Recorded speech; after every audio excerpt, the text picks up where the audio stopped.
matchup between HyperGloryTeam taking on Invictus Gaming. And believe it or not, we are in game number 3. It all comes down to this between these two teams.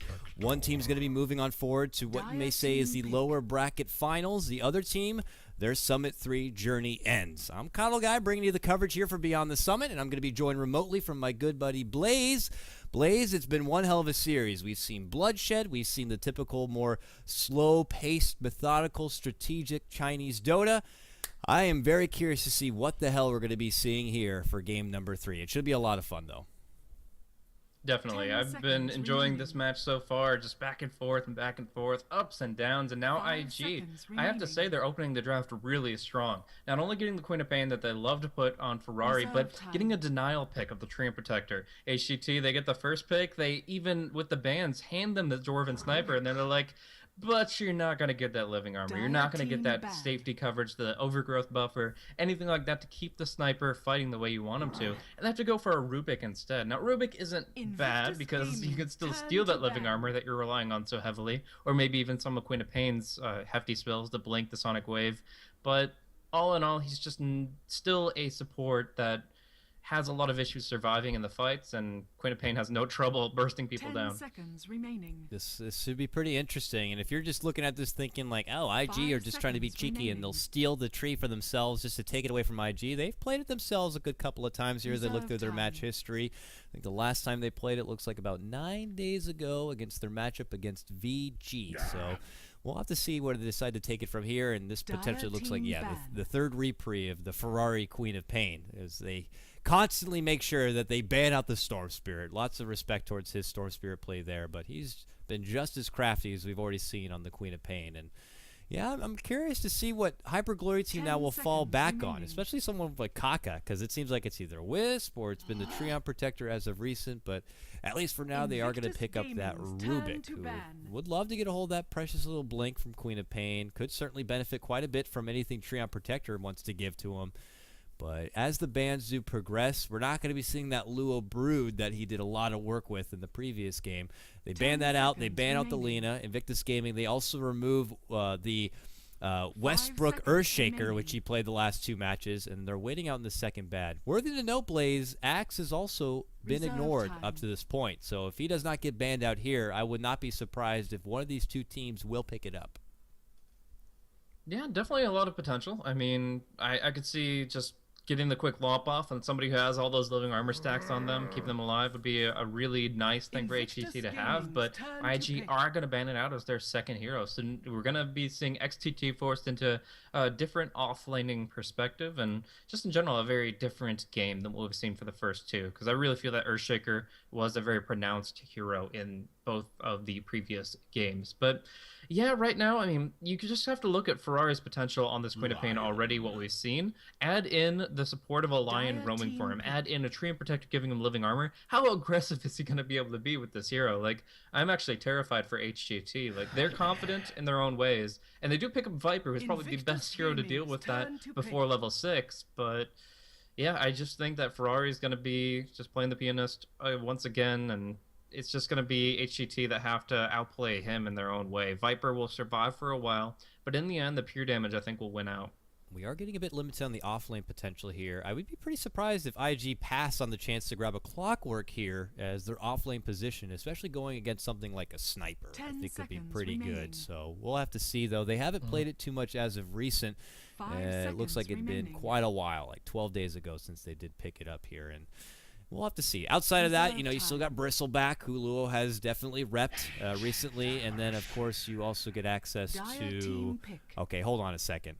Hold on a second here, Blaze. That's an AA pickup when you already got a Lion and a tree. One of these is going to be in a core position, and I'm already getting a bit percolated about it. This is going to be fun. So, of these 3, is it going to be a tree on off lane? I mean, that's the only thing that's standing out to me, unless this is I don't know. I don't know, Blaze. This is going to be fun. This is an elimination game, mind you, and they're going to be pulling out something funky here. Yeah, I think this is going to be very interesting. The most orthodox you could find would be Treant in the off lane. He's kind of survivable.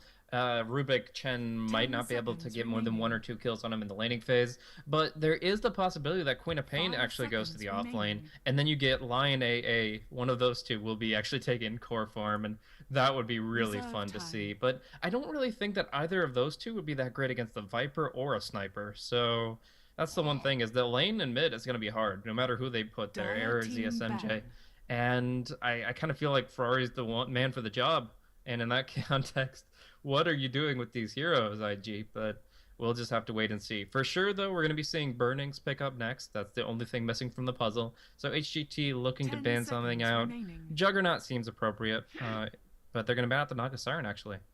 Invictus Ban onto the Gaming's Burning turn to pick. Naga. First thing that stands out to me is him just getting his jug, because it's still out there and available, and I know he does love to go for that. He also has ran a Lycan with a pretty similar lineup, but it is Radiant side, and it could be a bit iffy, but I mean, with the picks they've already got, I'm very curious. I mean, if it's a farming Treant Protector, I anticipate they're going to be going right for the Ags, which they might get something that could really take advantage of having all 10 that bit of seconds extra remaining. map control and that extra bit of intel that they could get. Maybe someone who's 5 good with seconds being mobile. remaining. Could be like a Slark who you can really kind of go deep into enemy territory. Nope. It's going to be his Dire- Medusa. I mean, we've seen him do lots of Huge. work with this, but they have definitely the late game covered on that front. And she could definitely benefit from her allies here, even just like the chilling touch, the lockdown factor from Lion, and she would love that little bit of extra living armor just to survive for those few extra huge right clicks. So a funny grab there, and Centaur is going to be the last grab here for the offlane position of HyperGloryTeam. Yeah, very interesting matchup we're going to be seeing here. Now, it's worth noting that IG don't have the best supports to really enhance this Medusa's potential. Like, they had the option of picking up the Vengeful Spirit, but the Lion is the pickup for them. They'll keep the Medusa alive for sure, but as far as her getting damage, it's still going to take some time. And on that note, I would actually love to see the Centaur building an early Crimson Guard just to block all the auto attacks. Like, suddenly, all the damage is gone. Your pipe won't do much against the Queen of Pain. Ancient Apparition still is at least suppressing Chen's heals.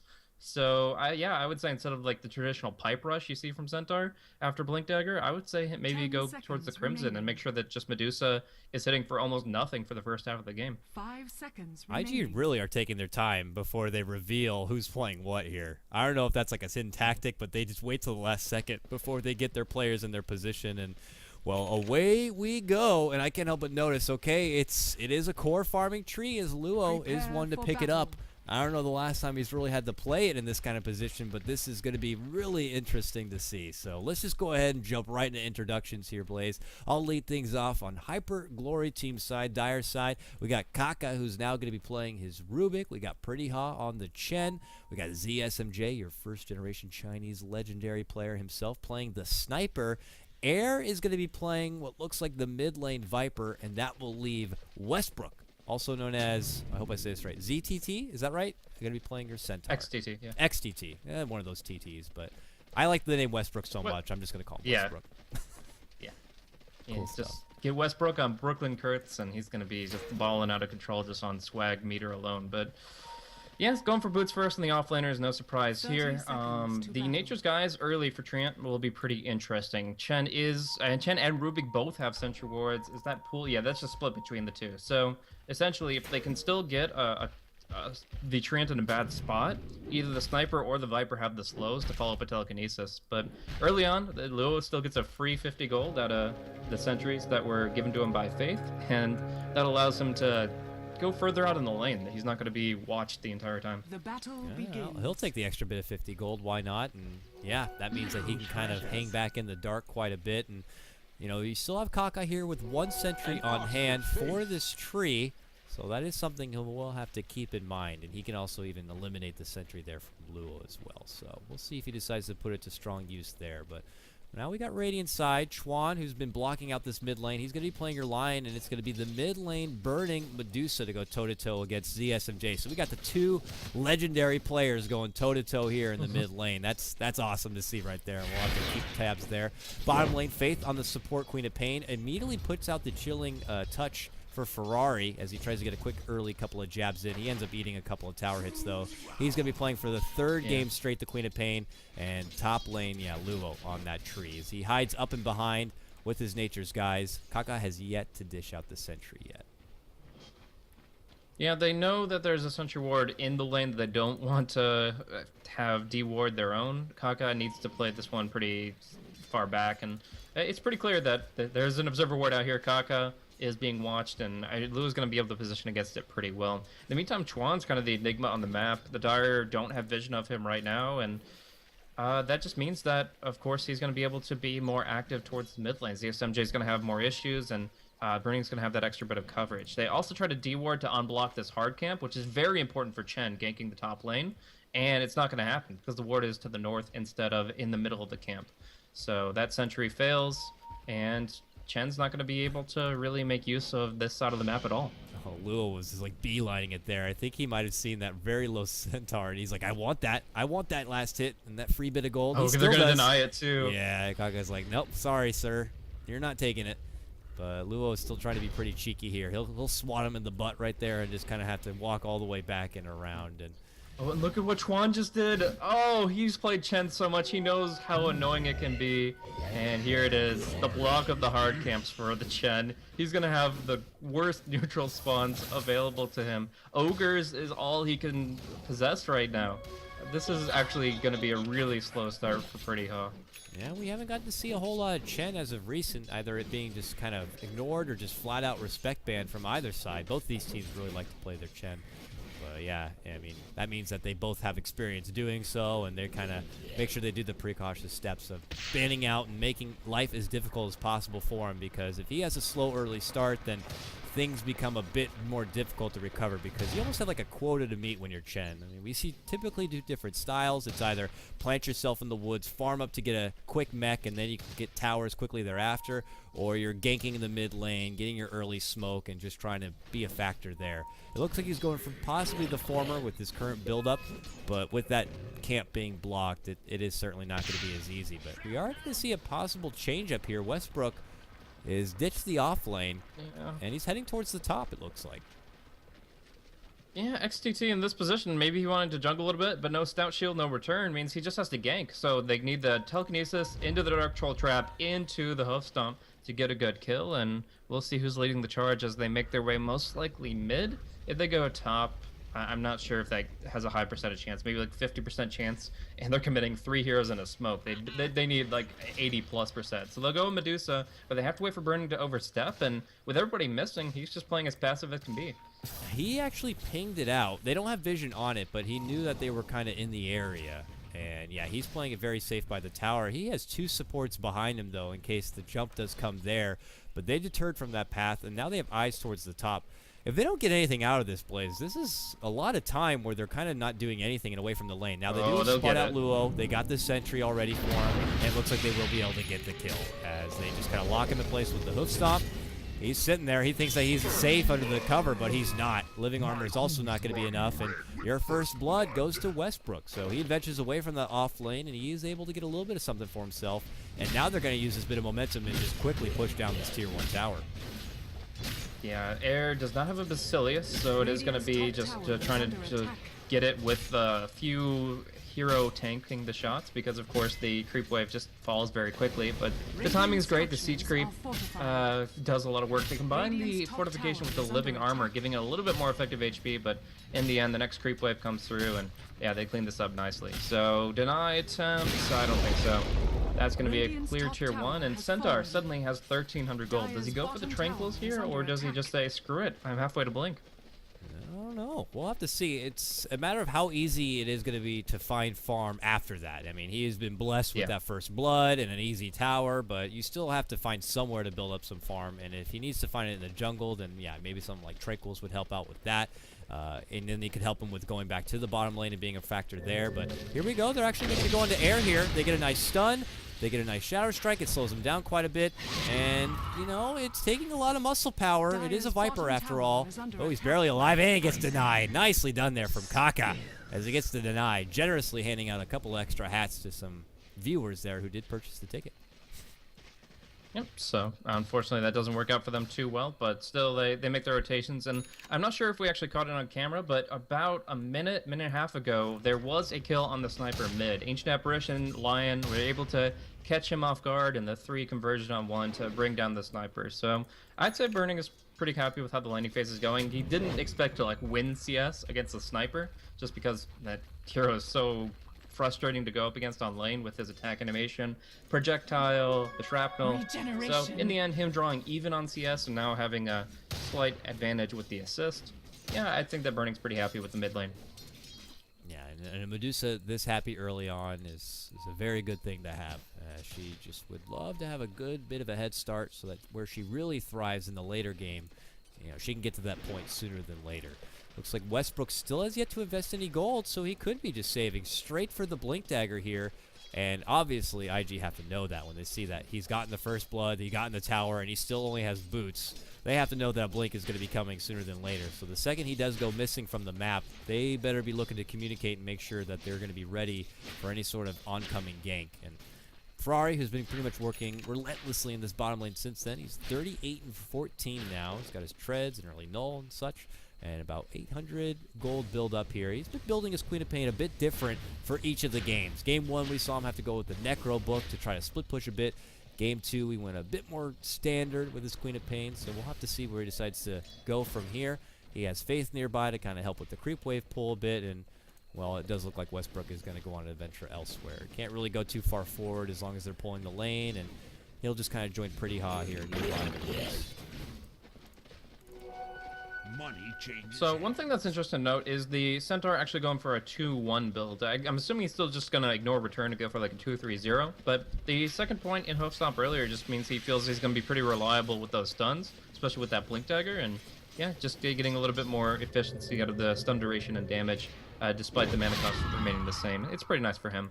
But yeah, he's going to be looking for that Blink Dagger pretty soon. Just needs to farm up this creep wave up top, and it doesn't seem like he's going to get ganked in that time frame. So this is going to be Blink Dagger for Centaur, and that's great for XTT. In the meantime, ZSMJ, Leech Seed is probably all they need to set up this kill, and actually it's going to be a rune fight up top. They try to go for Burning. They almost try to get him on the cliff there. His Stone Gaze will come out, does solidify him, and he's able to make a slippery escape here. Does eat the Assassinate, which brings him pretty dang low, but there's just not enough follow-up there. Most of IG have been moved towards the mid lane. They tried to make it go on the sniper previously, but they were not able to get it. And now we have Luo, who is very deep here. And it's just level 1 Nature's Guise, which can cost a little bit of mana here for the tree, who doesn't have Arcanes quite yet. And he's just kind of just walking all around. It's going to be a bit of a slow start for this off-lane tree, who has yet to get level 6 and only has a pair of boots and a Sobi. When you compare that over to Westbrook here, Westbrook is not on par with the levels as he's still trying to get level 5, but he obviously is going to get his Blink Dagger pretty dang fast. So, bit of an equal trade from both offlaners, but we'll see the Centaur kind of come into play much sooner than this tree. Yeah, definitely. Another interesting aspect is the early arcane boots out on Rubik. He's able to spam a lot more. He's able to roam a lot more. He also picked up the dust so that the Treant can't feel confident roaming that deep anymore, but I think he's pretty much done his job. He gets this ward down, and that gives them the intel that knows that people are going bottom. At least I hope that's what IG realized based on their movements off the observer, but I guess it's a matter of seconds before they say, okay, they've been off the map too long, but those seconds are precious, and Kaka's gonna get the lift. There it is. Lift. Can they lock him in place? Nicely set up with the Centaur stun. Then the Warbeast able to get off a little bit of extra damage. Ferrari is hit, dropped pretty low with the Viper Strike, gets himself in. Can he get out? He can! The Poison Orb is going to fly across the map towards him, but he has already made it safely back to base. Let me see if that attack actually You know what goes just away. happened there? The Test of Faith did such a tiny amount of damage. It wasn't... I mean, it actually is saying that it only did 45 damage, with the range being 100 to 200, so I'm assuming that he didn't even have it at level 2 at the time, which just seems odd to me considering he's level 5. That's not a bug, right? Like, I don't know. That is a bit interesting to see. And he's been level 5, so he had it for that fight.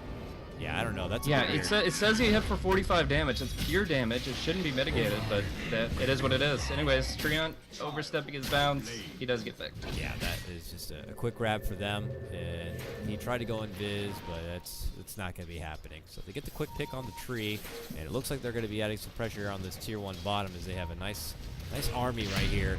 Oh, they get the catch. There's Westbrook with that blink dagger on the burning of all people. Caught with the assassin. He goes down. Promptly so. Westbrook able to walk away before he gets solidified from the cold feet. And now they just turn their attention towards the tier 1 itself. And a nice start right there as they're able to get the Medusa of all people. They push themselves ahead now 3-2 here. Not as action-packed as the previous game, but it is HyperGloryTeam kind of going down the list of objectives already. And quickly Air is going to retreat back towards the mid lane and towards Burning. Or not, towards Ferrari rather. And just kind of be there. Ferrari going into Chen's jungle and just saying, oh, no centaur for you. Midas is it up, leaves the little one to just be lonesome, be an orphan, and Chen doesn't really want to persuade that one way or another. So Pradell's going to have to kind of take away from the Radiant jungle if he wants a good army. And even in the fights, if Ferrari has the transmute up, that's just taking one of the 4 creeps away from the Chen. So they're just doing so much this game to frustrate Pretty Hob, blocking off the camps, scouting his movements, and now even having the Midas to deal with that directly. Even the AA might go for the Midas. The Viper certainly has, as he just completes it on the Courier. And they're about to take Roche. Medallion was picked up very early for Pretty Hot despite the Buckler rush initially. And this lets them clear out Roshan, no problem at all. Yeah, it's actually just about down. I'm surprised how quick it was. I thought that maybe it would take a bit of time as he didn't have a lot of damage, but he suddenly had that medallion. He didn't have it when they first went towards the pit. Then, as you pointed out, he's got it now. Stampede as they rushed right towards Faith. They get the blink and the stun. The Assassinate's there, but he's got living armor to help him out. Oh, big Sonic Wave and Overgrowth. Connects on 2, plus the Ice Blast. Westbrook could be in trouble here, but he gets the kill on the Ferrari before he does go down. Now Burning, trying to get away, pops out the ult, he'll go down. A 2-man drop here for HyperGloryTeam, coming out really big. Yeah, IG have been kind of one step ahead to take those measures against someone like Pretty Hob, but they've still been able to make a lot happen for themselves, and now they're going to go for this mid-tier 1.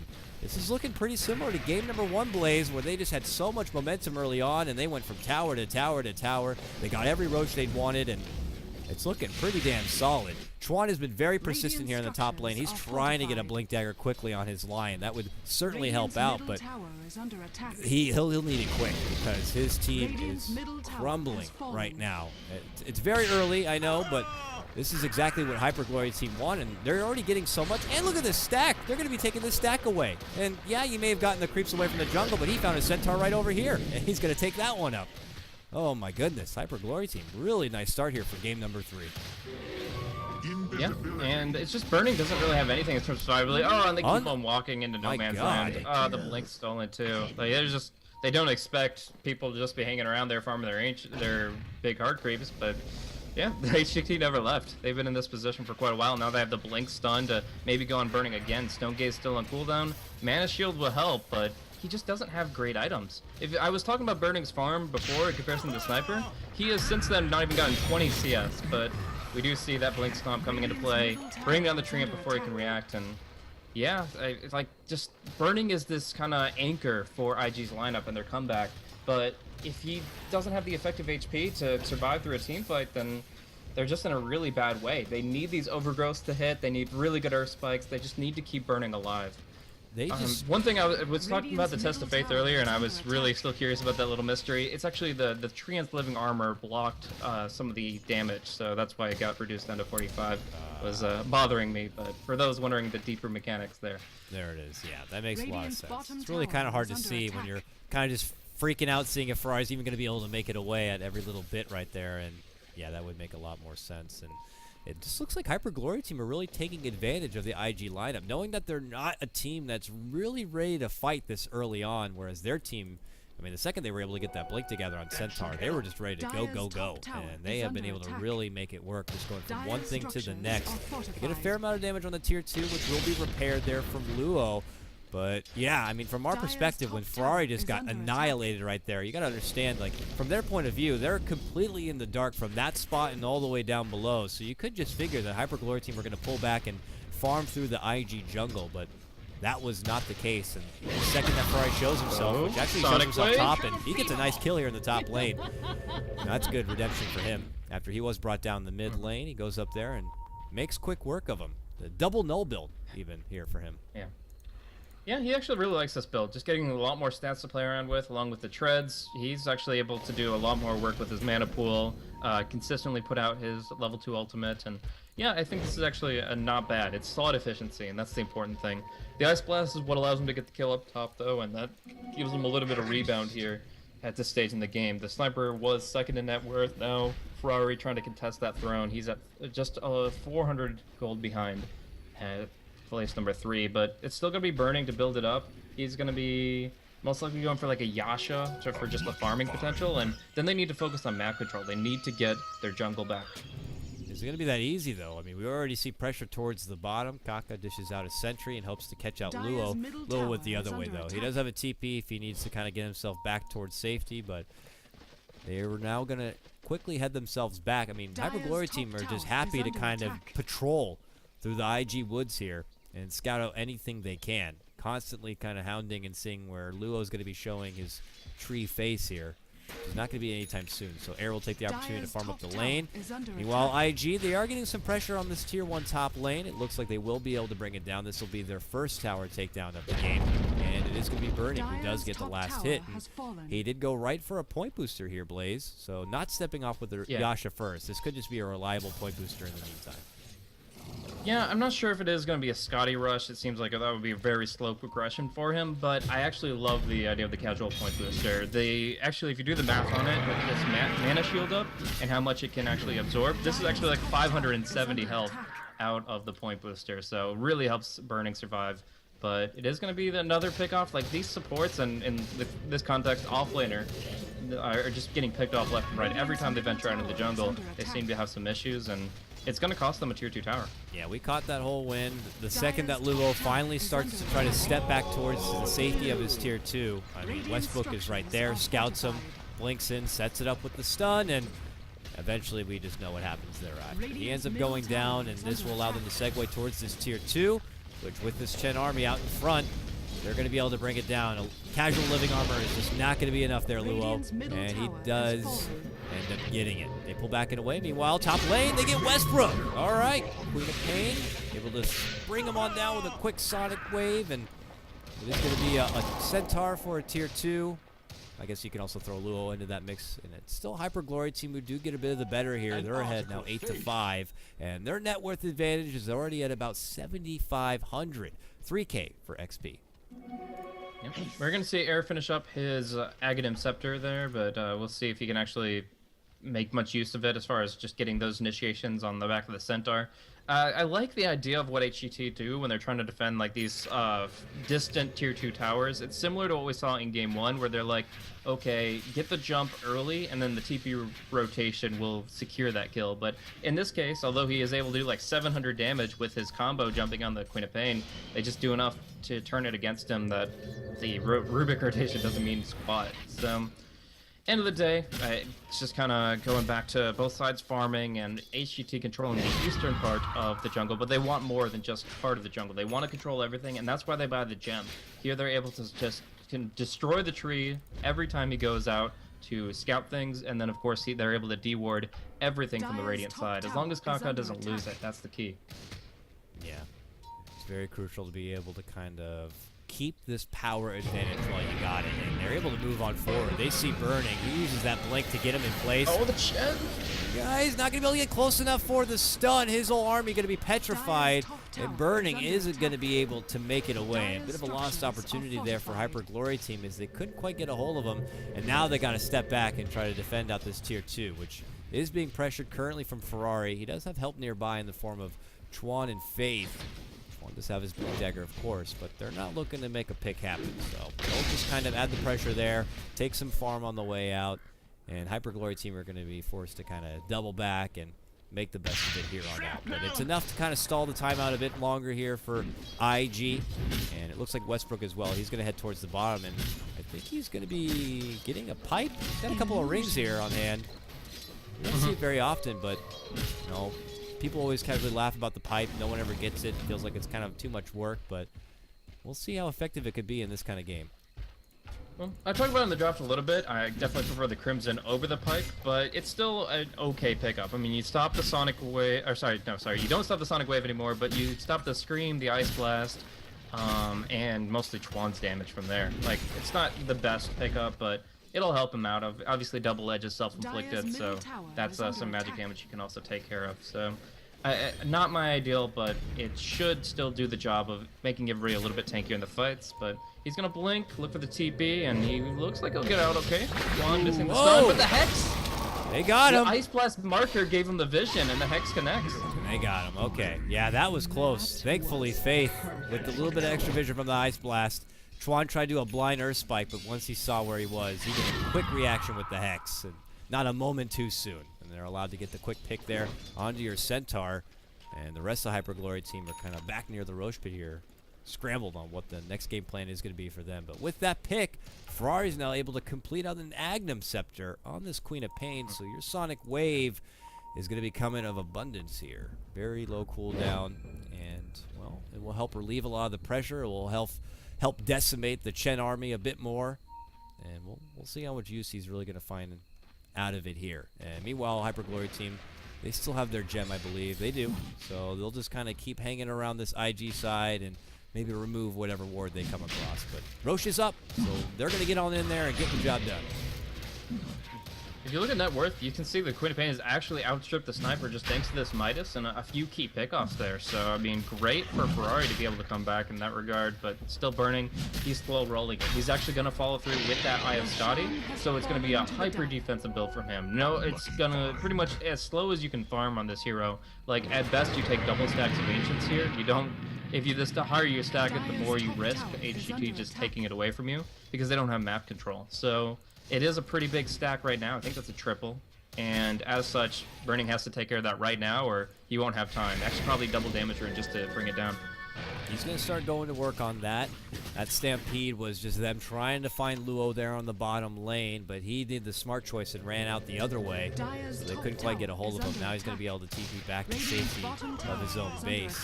HyperGloryTeam will just try to take advantage of this and push down this tier 2.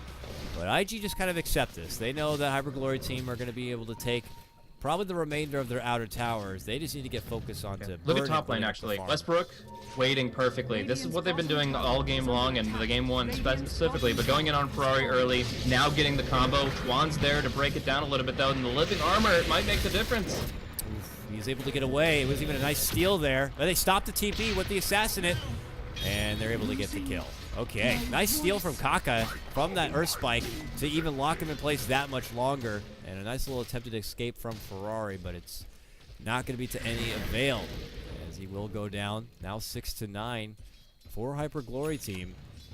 And pretty high in Luo. They're going to cross paths. There's a lead seed for you. Oh, and an overgrowth. Okay, Ice Blast. Okay, he gets hit. No mech. No Hand of God's going to help him, but he's got plenty of life. He'll be fine. Want to buy Urn of Shadows. Come on, guys. But, no, it's just not going to happen. Either way, it looks like Chuan's actually going to go for some very aggressive warding. What is Chuan doing right here? He wants to kill. He wants to follow up with a finger, but he's going to get chain stunned instead. Okay, Chuan, a bit aggressive right there. Not the right choice to make. He was a man on a mission, and that was mission impossible as he goes down. Not the best choice right there. Meanwhile, top lane, they're just going to keep on pushing. This is the last outer tower here for IG. And then the farm becomes really restricted here. So Burning trying to get what he can from the jungle for now. But the pressure's starting to build up here. HyperGloryTeam getting ready to have that taste of victory and a chance to move forward and eliminate the big dogs in IG in this game number 3. They're in a really good standing to do so. But this is IG after all, and I know back at DAC, I don't know, I think we might have even casted that game together, Blaze, where Burning's Medusa pulled out one hell of a comeback with even a rapier and everything. Yeah. It was just ridiculous, so do not count them out. Definitely. That was actually one of my favorites. That was a hell of a game. But now we've got Burning under some heavy fire here. No mana shield, and really no mana even if he had it active. He'd probably go for a Stone Gaze disengage, but he needs a little bit more health. Yeah, now they're on the run. No Stampede for 7 seconds. The Ice Blast coming out, and they're actually going to turn this. grab. Now finger on forward as they make a go on his ZSMJ. He will go down. He does have the Aegis, however, and Pretty Hot shows up with his crew, and they're able to get the quick Test of Faith snag right there onto AA. Snipe onto Burning. They catch him with the telekinesis, pull him back. Follow up with that stolen Earth Spike, and now Air just comes in and cleans him up. Burning's going to be out for a minute with no buyback, and here comes the pressure from the north into the high ground even. Chuan trying his best to slow him down, but there's going to be some really good damage here for as long as Burning is out. Really smart using the living armor early for the tree. He used it like 10 seconds before they even got to the high ground, so it'd be on cooldown. But now just spam it out, trying to buy time. 30 seconds is what they need. But it looks like at least one Rax will be falling, and the Sonic Wave doesn't go far enough. It'll hit on the creep, it'll hit on the Centaur, but they shrug it off and they go for the big melee. I can understand trying to hit it from afar, because then you risk being in range of your Centaur or your lift from Kaka more so. But yeah, this is first Rax down, it looks like, or at least they'll get the one main melee Rax. Burning's going to be up in 10 seconds time. It looks like they are going to get both Rax. Okay, it's HyperGloryTeam doing the real base damage so far for Game 3. They pull back. They got to be feeling pretty good and comfortable. Pressure is on IG to just stay alive at this point and hold out as much as possible so that Burning can hopefully put the team on his back and take themselves back into the promised land. But it's going to be They're a definitely tall not order. out yet, though. That's the one thing is, even though it looks really bad, it's still HGT have to find another pick-off like that to actually break the high ground. Because pushing into Ice Blast, Overgrowth, Sonic Wave, and Stone Gaze, all up from low ground to high, it's impossible. They have to find a pick-off, and that means IG have to be in a bad position. So they're going to farm slow. They are at a disadvantage because the Rax pressure up top. But it's still a game where it's completely undecided. There has to be something decisive happening to actually bring it to the next level, and it might be just Burning walking out down here on bottom. They have the perfect jump opportunity with these blinks. Don't even have to use the Stone blink to Gaze get in stolen. there, but yeah, immediate Stone Gaze. It is going to solidify Air there. They'll catch him with the sniper. Now the move and follow-up stun. They need help. Overgrowth, Sonic Wave. Burning, barely holding on. Westbrook in trouble. And now it's going to be the stolen Stone Gaze as they use it right back. They get Burning down and Luo. Only 3 to stand here. Faith's going to eat a big chunk of damage here as he has to head back to base. Very weak and wounded. And suddenly it's HyperGloryTeam now going towards the bottom racks. Oh, man. They had just gotten back from recovery, and Burning gets caught out again on the bottom. And what a play from Kaka, man. He has been unbelievable this series. Absolutely insane. Like, usually I would just flame the Medusa and say, oh man, you should toggle your split shot or your mana shield whenever you're Stone Gaze. He didn't get a chance. Kaka, within the millisecond that he cast that spell, was ready for it. He just had the perfect steal timing against that Stone Gaze. And it got the petrification on 2 or 3. It was just perfect blink usage, and now they're just picking him off. This is the last legs for IG. They have no high ground left to hold. Chuan doing the best he can. The Sonic Wave will be cooling down in 25 seconds. That's the time to turn it again, but right now HGT, they're just finding those pickoffs, finding those openings, and walking right into the Radiant base. It looks like they will back off after this one, though. They are afraid of that Sonic Wave and the Deuce's respawn, and they don't want to give anything else up. So wait for Roche, find one more pickoff, and try to end the game off of that. Yeah, this is big stuff right now for HyperGloryTeam as they continue to mount up their advantage, now pushing past the 15k net worth mark, about 10k as far as XP goes, and that is a smart choice to pull back while you're ahead at that point. Burning does come back, and it looks like he's going to be going for a Maelstrom, or very late Midas, as he's holding just the Glove of Haste here. But HyperGloryTeam, like you said, wager they're going to be waiting out for the Roche. To get that Aegis, they're in a much more comfortable position. And okay. Oh, they're Stone Gaze stolen as he hops. The one that he took hops in. He gets in a great position to solidify Burning. What a player! But can they finish him off? Oh, they will be able to, certainly. He goes down. And he does have buyback this go-around, but that is back-to-back takedowns of Burning. They scout out Luo. They got the gem. He's not going anywhere. He's going to get sniped. Air gets that kill. HyperGloryTeam are just not letting up. They are not giving IG the chance to even think about a comeback at this point. They get another 3-man takedown, and they're going right back in towards the base. This time it's going to be mid that's hit, and Burning might have to buy back here. Nope, they're going to change course. They're going to go for bottom where the Rax is already exposed. Smart call. Radiant's bottom barracks are under Just attack. taking care of it, no problem at all. If they were waiting even a couple minutes, this would be a game IG could take, but now they're just getting killed off left and right. Nice Sonic Wave, bursting through the pipe. Centaur will go down. Air's taking some hits. A lot of fire, and he even gets petrified in the end, so never mind. I was about to say that, like, this game, HGT needed to end it now, and they certainly have, but that beautiful Sonic Wave, the Medusa buyback on the front, it actually works out heavily in their favor, and yeah, it even kind of pays for the buyback itself. Like, the Medusa's not unhappy about that. She, after buying back, gets 1,700 gold. What streak did she end? A Wicked Sick from the Viper, and a lot of AoE bounty from the Sniper. Wow, that's just a lot of cash influx. He got all of his buyback gold back. Okay, now Chuan might have gone too far to get Pretty hot there, and Pretty actually turns around and bops him on the head with one last auto attack, and now he has a mega kill streak. Oh man. He got almost twice as much of that gold back after the fact. Like, he got 1,700 surplus after you taken the almost 1,000 reduction. Now that was insane influx for him, and he's just suddenly back in this game. Like, I was considering HGT, okay, if they don't find those pickoffs and the game waits out like 10 more minutes, the Midases start kicking in more. They have one Midas advantage, one on the AA, one on the Queen of Pain. Queen of Pain goes for Shivas, which makes it really hard for Sniper to do his damage because he's so reliant on attack speed, and you're already up against an Eye of Scotty. And the Ancient Apparition is going to be, you know, eventually working towards that Aghanim's, or at least spamming out plenty of wards to keep his carries safe. Whatever he puts the money into, it's going to be valuable for the team. So I gotta say that HGT, although they look so good in this game, and they probably feel pretty confident, they're still only, they haven't won yet. They're like 70-30, and they need to make the push worthwhile.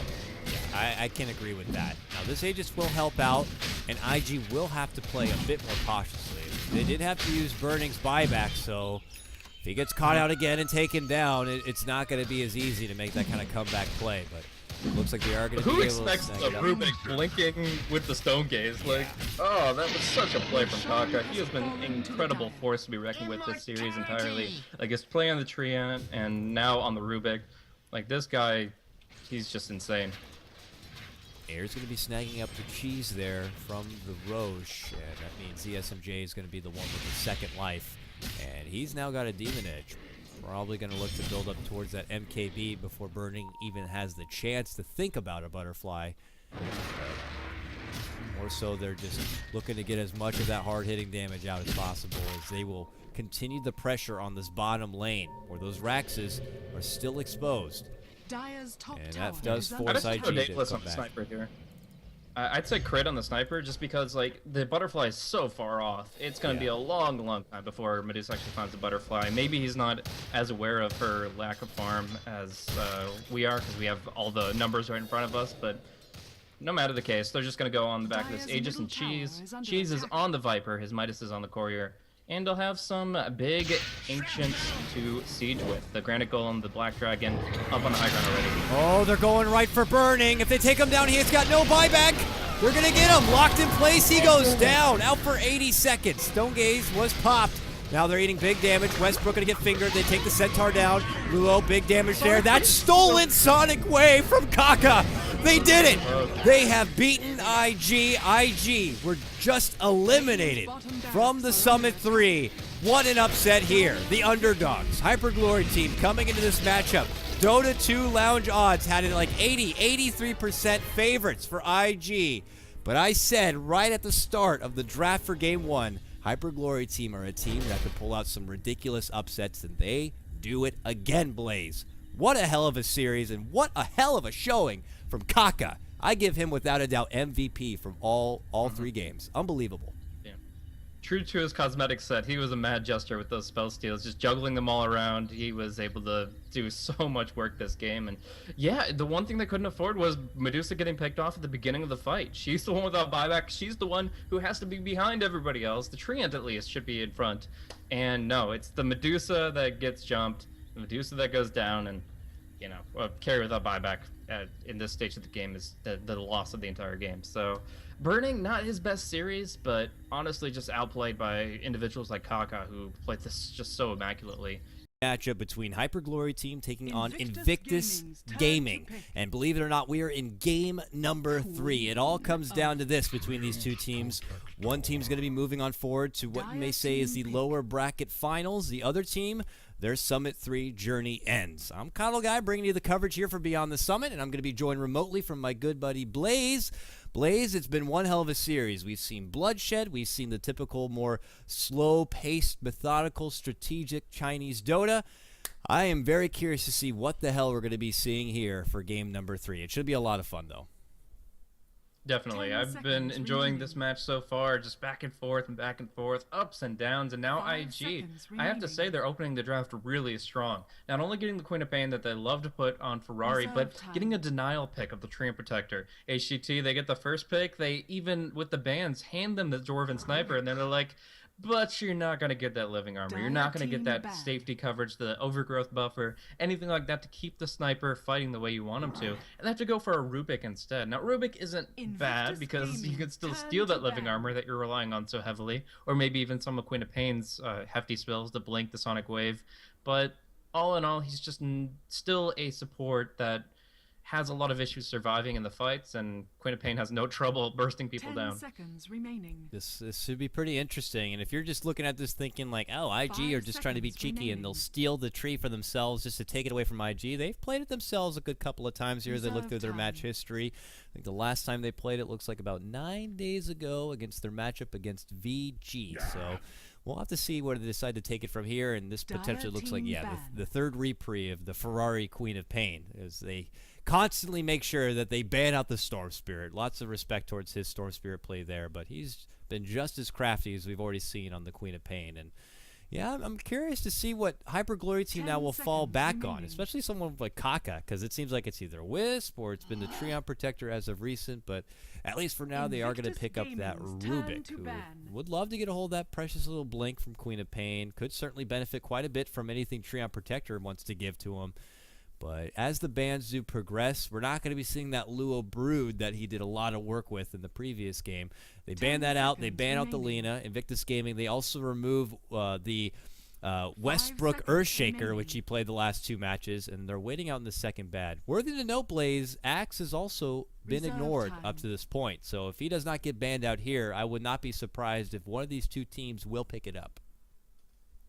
Yeah, definitely a lot of potential. I mean, I could see just getting the quick lop off and somebody who has all those living armor stacks on them, keeping them alive would be a really nice thing for Invictus HGT to have, Gaming's but turn to IG pick. are going to ban it out as their second hero, so we're going to be seeing XTT forced into a different off-laning perspective, and just in general a very different game than what we've seen for the first 2, because I really feel that Earthshaker was a very pronounced hero in both of the previous games. But yeah, right now, I mean, you could just have to look at Ferrari's potential on this Queen of Pain already, what we've seen. Add in the support of a Lion Dire roaming for him. team Add in a Treant Protector giving him living armor. How aggressive is he going to be able to be with this hero? Like, I'm actually terrified for HGT. Like, they're confident in their own ways, and they do pick up Viper, who's probably the Invictus best hero to deal Gaming's with that turn to before pick. level 6, but yeah, I just think that Ferrari's going to be just playing the pianist once again, and it's just going to be HGT that have to outplay him in their own way. Viper will survive for a while, but in the end, the pure damage, I think, will win out.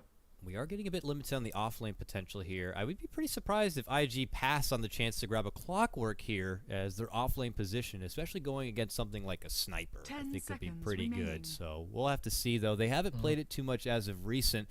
5 It looks seconds like it'd been remaining. quite a while, like 12 days ago since they did pick it up here. And we'll have to see. Outside of that, you know, you still got Bristleback, who Luo has definitely repped recently. And then, of course, you also get access Dire to... team pick. Okay, hold on a second. Hold on a second here, Blaze. That's an AA Yeah. pickup when you already got a lion in a tree. One of these is going to be in a core position, and I'm already getting a bit percolated about it. This is going to be fun. So, of these 3, is it going to be a tree on off lane? I mean, that's the only thing that's standing out to me, unless this is I don't know. Invictus I don't know, Gaming's Blaze. This turn is to going to be ban. fun. This is elimination game, mind you, and they're going to be pulling out something funky here. Yeah, I think this is going to be very interesting. The most orthodox you could find would be Treant in the off lane. He's kind of survivable. Rubik Chen might 10 not be able to seconds get more than remaining. 1 or 2 kills on him in the laning phase, but there is the possibility that Queen of Pain 5 actually goes to the seconds off lane, remaining. and then you get Lion AA. One of those 2 will be actually taking core form, and That would be really Reserve fun to time. see. But I don't really think that either of those two would be that great against the Viper or a Sniper. So that's the one thing, is the lane and mid is going to be hard, no matter who they put there, Dire Air or team ZSMJ. ban. And I kind of feel like Ferrari's the one man for the job. And in that context, what are you doing with these heroes, IG? But we'll just have to wait and see. For sure, though, we're going to be seeing Burnings pick up next. That's the only thing missing from the puzzle. So HGT looking to 10 ban something seconds out. remaining. Juggernaut seems appropriate, but they're going to ban out the Naga Siren, actually. Invictus Ban onto the Gaming's Burning turn to Naga. First thing that stands out to me is him just getting his jug, because it's still out there and available, and I know he does love to go for that. He also has ran a Lycan with a pretty similar lineup, but it is Radiant side, and it could be a bit iffy, but I mean, with the picks they've already got, I'm very curious. I mean, if it's a farming Treant Protector, I anticipate they're going to be going right for the Ags, which they might get something that could really take advantage of having all 10 that bit of extra seconds map remaining. control and that extra bit of intel that they could get. Maybe someone who's 5 good with seconds being mobile, remaining. could be like a Slark, who you can really kind of go deep into enemy territory.